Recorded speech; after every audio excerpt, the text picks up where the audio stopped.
भारताच्या रक्षणासाठी आणि समाजाच्या उद्धारासाठी सनातन संस्थेने जो श्री राजमाता मातंगी महायज्ञाचं आयोजन केले आहे। या आयोजनाच्या मागे उद्देश आहे की राष्ट्राचं रक्षण व्हावं आणि लोककल्याण व्हावं। तर यावरती आपण अभिप्राय जाणून घेऊया।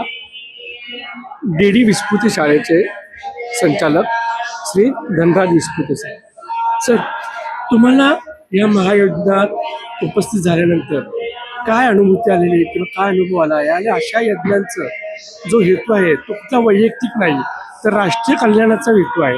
तर त्या हेतूविषयी तुम्ही जाणून घेतल्यानंतर तुम्हाला काय भावना तुमच्या? सनातन संस्थेच्या माध्यमातून माझा जवळजवळ एक 25 वर्षाचा संबंध आहे आणि पनवेलमध्ये माझ्या जे शिक्षण संस्थेच्या माध्यमातून सनातन संस्थेचं सुद्धा एक मोठं केंद्र पनवेलमध्ये आहे।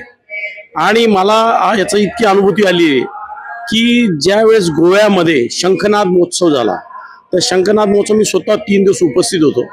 आणि आजचा जो महायज्ञ जो कार्यक्रम आहे, मातंगी महायज्ञाचा जो कार्यक्रम आहे, हे लोककल्याणासाठी आणि राष्ट्रीय कल्याणासाठी हा कार्यक्रम, मानवजातीच्या कल्याणासाठी हा कार्यक्रम आहे। आणि मला असं वाटतं की हिंदू राष्ट्र याची निर्मिती याच्या माध्यमातून तयार होईल आणि निश्चित या भारत देशाचं कल्याण झाल्याशिवाय राहणार नाही असं मला खात्रीपूर्वक वाटतं।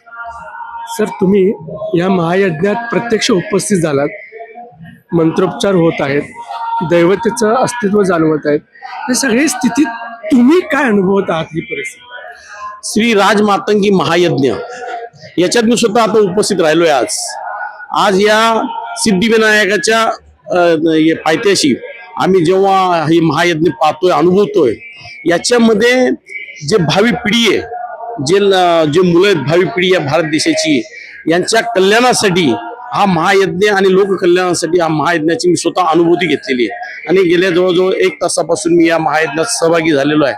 आणि अध्यात्मात हे वातावरण जी निर्मिती होते तर निश्चित लोककल्याण आणि राष्ट्र निर्मिती झाल्याशिवाय राहणार नाही असं मला वाटतं।